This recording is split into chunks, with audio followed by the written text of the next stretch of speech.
The outbreak of the French Revolution. In the previous session, we discussed about the causes of the French Revolution, and in today's session, we are going to discuss that how finally the revolution started. As we have already discussed about the luxurious lifestyle of the royal family and the involvement of France in the American War of Independence, which finally led to the bankruptcy of the French treasury, and slowly it ultimately led to financial crisis in France.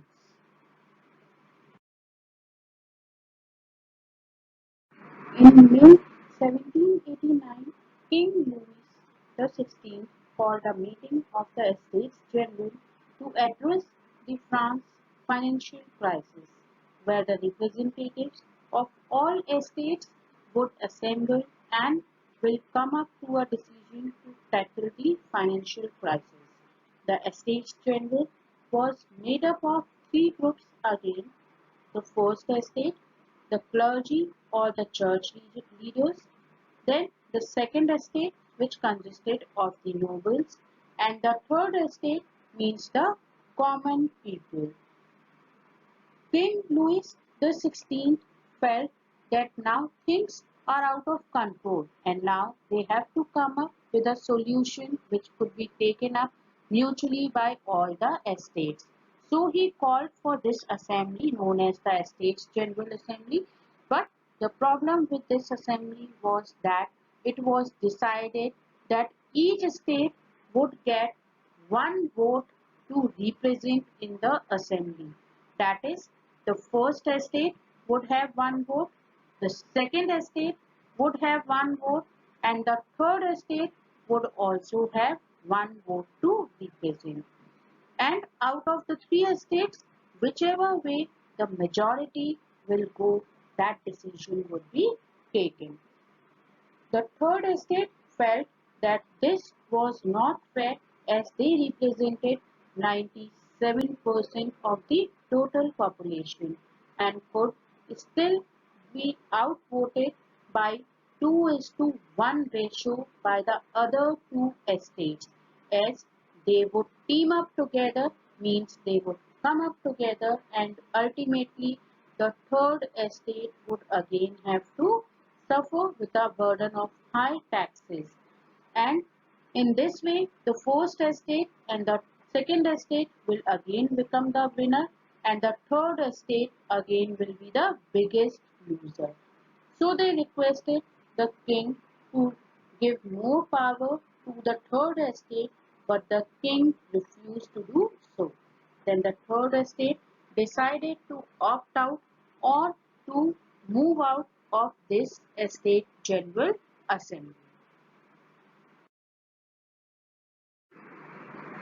The Estates General Meeting that took place in May 1789 was held at Palace of Versailles.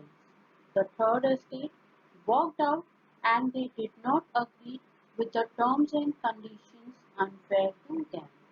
Then in June 1789, the Third Estate met separately again at the same place, the Palace of Versailles, and declared themselves as the National Assembly. Here they decided to represent their own interests.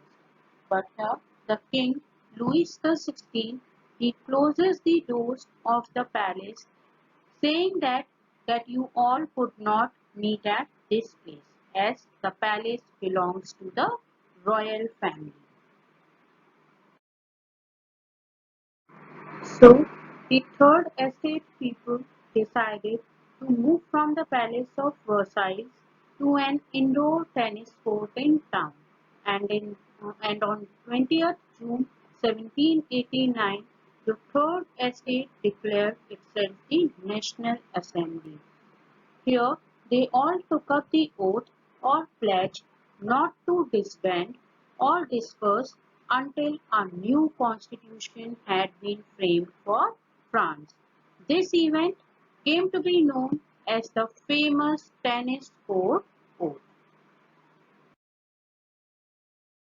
After the tennis court fought, the next major incident happened was the storming of Bastille. On July 14, 1789, a large crowd of angry people gathered at Bastille, which was a state prison where the prisoners who revolted against the royal family were kept.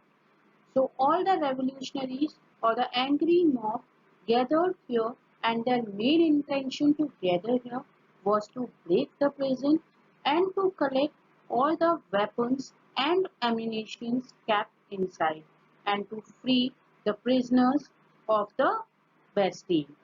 Finally, the mob released all the prisoners. Later on, these prisoners also joined the revolution. This event, popularly known as storming of the Bastille, marks the beginning of the French Revolution. This day means 14th July is celebrated as Independence Day of France. Next major incident was the Declaration of the Rights of Man and Citizen, which was adopted by the National Assembly on 26 August 1789. This was a human rights document which advocates many rights to the citizens like right to equality, right to freedom of speech and many more things. And it also declares separation between the powers of the legislative, the executive and the judiciary. This declaration became the basis for the fight for democracy and human rights the world over. After this came the another major event, the end of monarchy in France. In 1791, when King and Queen of France realized that conditions are not favorable anymore and things could become more worse for them, so they decided to flee away from France and take refuge or shelter in Austria, whose king was friendly to them. But they were captured or fought by the French revolutionaries and were kept under house arrest in Paris. This finally led to the abolition of monarchy in France in 1792. Then in 1793, the king and the queen, means King Louis XVI and the Queen Marie Antoinette, they were executed at the guillotine. Guillotine, it was a machine that was used in France in the past for cutting people's heads off. Finally, this marked the end of monarchy in France. Now, our last topic is impact of the French Revolution.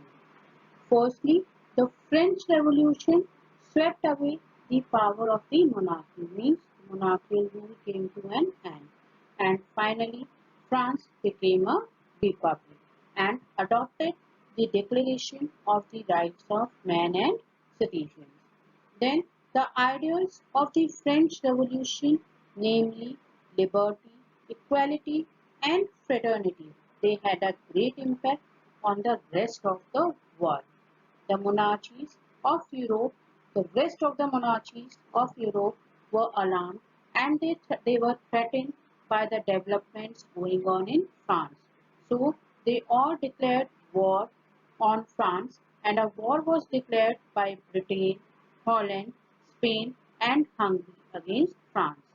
France fought back and finally only Great Britain and Austria continued the war. Here, a new development came in France. A new government called the Directory was set up in France in 1795, which depended on the military genius of Napoleon Bonaparte. With Napoleon Bonaparte at its head, the Directory was able to establish rule in France again and they successfully defeated the European monarchies that were opposed to the new French government. We will read more about the rise and fall of Napoleon Bonaparte in the next chapter.